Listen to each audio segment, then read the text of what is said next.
कार्तीय गुणन के बारे में पढ़ेंगे। आप देख सकते हैं आपके पास दो समुच्चय हैं। मान लेते हैं ये समुच्चय A, जिसके अंदर हमें नाम दिए हुए हैं। कौन कौन से नाम? राशिद, सुमन और कीर्ति। और दूसरा समुच्चय B समुच्चय, जिसके अंदर आपको अलग अलग जगहों के नाम दिए हुए हैं, दिल्ली और गोवा।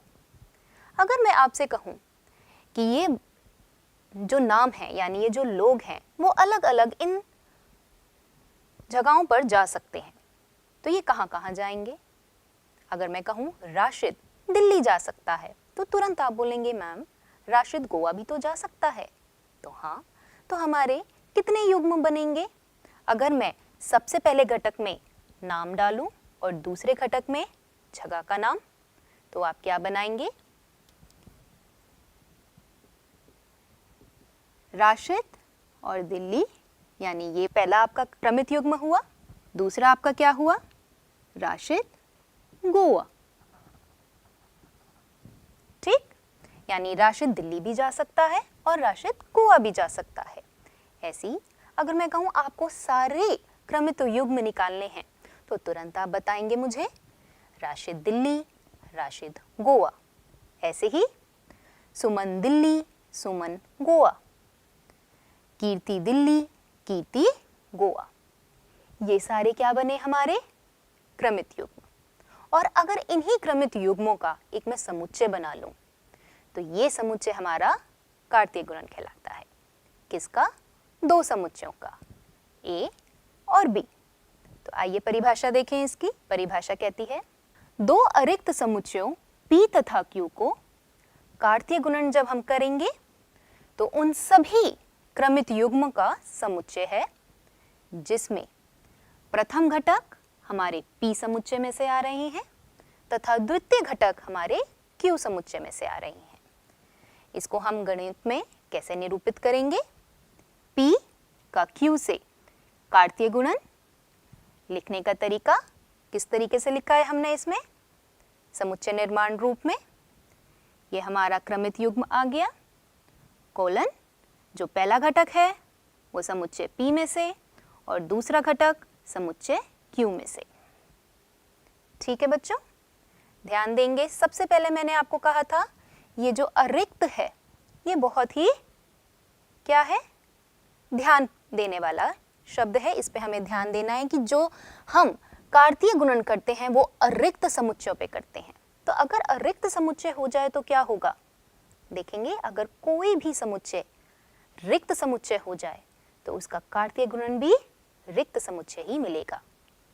देख सकते हैं P या Q में से कोई भी रिक्त समुच्चय है तो उसका कार्तीय गुणन भी क्या है? ये फी, जो कि हमें बताता है रिक्त समुच्चय है।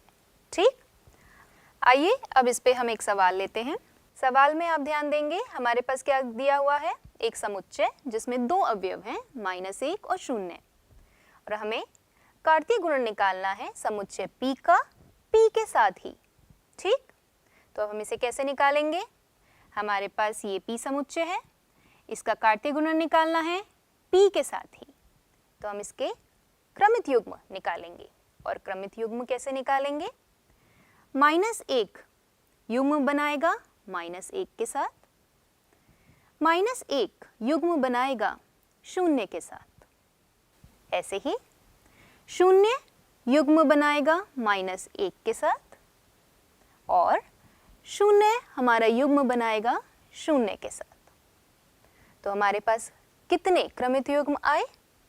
4, जो कि आप देख सकते हैं ये हैं -1 0 -1 -1 0 -1 0 0। ये सारे के सारे हमारे अवयव बन जाएंगे किसके? इस कार्तीय गुणन के, जो कि P का है, P के साथ ही। आइए अब इसके ऊपर हम कुछ विशेष बिंदुओं पे ध्यान दें। बच्चों आप देखेंगे कि अगर हमारे पास कोई भी समुच्चय A है जिसमें P अवयव हैं, P संख्या है अवयवों की किसके अंदर? समुच्चय A में।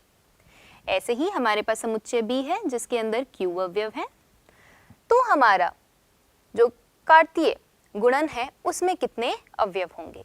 पिछले उदाहरण से ही आप अनुमान लगा सकते हैं कि कितने होंगे। जी हाँ, हमारा कार्तीय गुणन यानी A का B के साथ जब हम करेंगे तो उसके अंदर P गुणा में Q अवयव आएंगे। उदाहरण के तौर पे अगर हमारे पास A समुच्चय में 2 अवयव हैं और B समुच्चय में 3 अवयव हैं, तो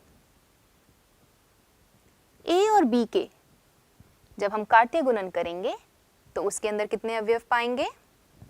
3 को 2 से गुणा करने पर यानी 3 दूनी 6, 6 अवयव होंगे। ठीक, आइए अब दूसरे बिंदु पे ध्यान दें। यदि A तथा B अरिक्त समुच्चय है, अरिक्त समुच्चय, और A या B में से कोई भी कैसा है? अपरिमित। अपरिमित यानी उसके अंदर निश्चित हमारी संख्या नहीं है। ठीक, तो A का B के साथ जो कार्तीय गुणन होगा उसके अंदर भी अपरिमित संख्या ही के अवयव होंगे, यानी उसमें भी हमें कोई भी निश्चित संख्या नहीं मिलेगी। ठीक, इसका भी एक उदाहरण देख लेते हैं। उदाहरण के तौर पे अगर मैं A ले लूं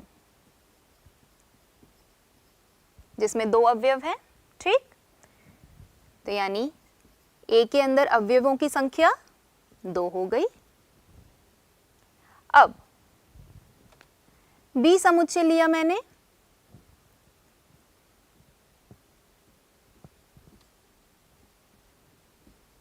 देख सकते हैं B क्या है? हमारा सारे सम संख्याओं का समुच्चय। जो ये n आ रहा है वो प्राकृत संख्या में से आ रहा है। हम जानते हैं B क्या है? हमारे पास अपरिमित समुच्चय है। ठीक, तो इसका कार्तीय गुणन भी क्या बनेगा?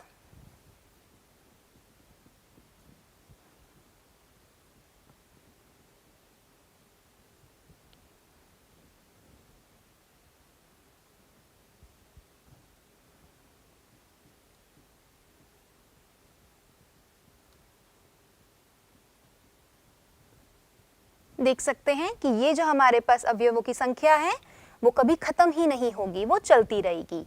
1 2 के साथ युग्म बनाएगा, 1 4 के साथ युग्म बनाएगा, 1 6 के साथ, और ऐसे ही 1 हमारा सारी सम संख्याओं के साथ युग्म बनाता रहेगा। और इसी तरह 2 भी हमारा युग्म बनाएगा सारी सम संख्याओं के साथ। तो हमारे पास A B का जो कार्तीय गुणन है इसके अंदर कितने अवयव होंगे? कोई भी निश्चित संख्या हमें नहीं मिल रही है। तो यानी A गुणा में जब हम B कर रहे हैं तो हमारे पास एक अपरिमित समुच्चय मिल रहा है। आइए अब तीसरे बिंदु पे ध्यान दें। तीसरे बिंदु में हमारा क्या है कि अगर हम एक से ज्यादा क्या कर रहे हैं? समुच्चयों को गुणा कर रहे हैं। यहाँ देख सकते हैं हम 2 समुच्चयों को ना लेकर 3 समुच्चयों को उनका कार्तीय गुणन निकाल रहे हैं। तो ऐसे में हमारा क्रमित युग्म न बनकर त्रिक बनता है। त्रिक क्यों? क्योंकि हमारे पास 3 अवयव आएंगे। युग्म के अंदर हमारे पास 2 का हम कार्तीय गुणन निकाल रहे थे, इसमें हम 3 समुच्चय का कार्तीय गुणन निकाल रहे हैं, इसलिए हमारे पास क्या मिल रहा है? क्रमित त्रिक। ठीक, आइए अब इस पे कुछ सवाल लें। इस सवाल में हमें क्या दिया हुआ है? कार्तीय गुणन दिया हुआ है समुच्चय A का B के साथ, और उसके हमारे पास अवयव हैं Lx, Ly, Mx, My। हमें क्या निकालना है? हमें समुच्चय A और समुच्चय B निकालना है। ध्यान देंगे कार्तीय गुणन में A सबसे पहले समुच्चय है और B दूसरे स्थान पे। तो यानी क्रमित युग्म में भी जो पहले घटक हैं वो कहाँ से आ रहे हैं? समुच्चय A में से। और जो दूसरे घटक हैं यानी x, y वो कहाँ से आ रहे हैं? समुच्चय B में से। तो आप अंदाज़ा लगा चुके होंगे कि समुच्चय A और समुच्चय B क्या होंगे। आइए इसका हल देखें। हल के अंदर A समुच्चय बनाया, कौन कौन से अवयव लेके? पहले घटक L और M, और B समुच्चय बना हमारा दूसरे घटक लेके सारे क्रमित युग्मों में से x और y। ठीक, अब प्रश्न में हमें और कुछ भी दिया हुआ है। वो कह रहे हैं ध्यान दीजिए b गुणा a, यानी अगर मैं b को a के साथ गुणा करूं तो हमारा कार्तीय गुणन क्या होगा। देखेंगे, अब b पहले स्थान पे आ गया और a दूसरे स्थान पे। ठीक, तो यानी ये जो सारे हमारे क्रमित युग्म हैं वो क्या हो जाएंगे, इनके स्थान पलट जाएंगे। तो हमारा b गुणा a, यानी इसका क्या आया अवयव, सारे अवयव क्या बने, xl, yl, xm, ym। ध्यान देंगे x पहले हमारे दूसरे स्थान पे था, अब पहले स्थान पे हो गया। क्यों? क्योंकि पहले हमने समुच्चय b लिया हुआ है। अब देख ही सकते हैं b गुणा a एवं a गुणा b, क्या दोनों समान हैं? क्या ये दोनों बराबर हैं? नहीं, बराबर नहीं है। और ये बराबर कब होंगे, जब दोनों समुच्चय a और b बराबर होंगे। तो ये आज की हमारी टिप्पणी। ठीक है बच्चों, आइए इस पे कुछ सवाल लेते हैं अब हम। ये हमारा सवाल है। इस सवाल में क्या बोला गया है, कार्तीय गुणन है हमारे पास p का p के साथ ही, p हमारा समुच्चय है और इस कार्तीय गुणन के अंदर 9 अवयव हैं। फिर से हमें संख्या दी हुई है। ठीक, हमें क्या निकालना है, जिसमें यह दोनों युग्म यानी कार्तीय गुणन के अंदर के जो अवयव हैं उनमें से सिर्फ 2 हमें उसके अवयव दिए हुए हैं, उसके कार्तीय युग्म दिए हुए हैं। वो क्या क्या हैं, 5 6 और 6 0। हमें क्या निकालना है, हमें समुच्चय p निकालना है, समुच्चय p ज्ञात करना है। ठीक, प्रश्न सबको समझ में आ गया। अब हम इसका हल देखेंगे।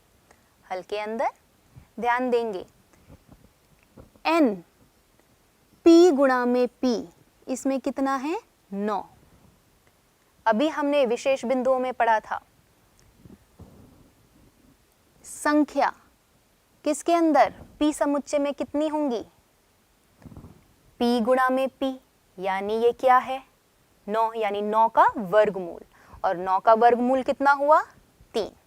ठीक, तो यानी p समुच्चय में कितनी संख्याएं होंगी हमारे पास अवयवों की, 3। तो संख्या हमें मिल गई, 3 संख्या होंगी किसकी, अवयवों की। अब हमें अवयव निकालने हैं। अवयव हम इसकी सहायता से निकालेंगे। 3 अवयव होंगे और तीनों अलग अलग होंगे, तो हमें 3 अलग अलग अवयव स्पष्ट रूप से सामने दिखाई दे रहे हैं। वो क्या क्या होंगे, एक हो गया 5, एक हो गया 6 और एक हो गया 0। ठीक, तो यही हमारा बना p समुच्चय, जिसके अंदर 3 अवयव हैं और 3 अवयव वो कौन कौन से हैं, 5 6 और 0। ऐसे ही अब बाकी सारे भी क्रमित युग्म निकाल सकते हैं, किसके, कार्तीय गुणन p गुणा p से। वो क्या है, ये आप स्पष्ट रूप से देख सकते हैं, हमने लिख रखा है। वो है 5 5 के साथ, 5 जब 0 के साथ उसने युग्म बनाया, 6 6 6 5 0 0 0 5 और आखिरी 0 6।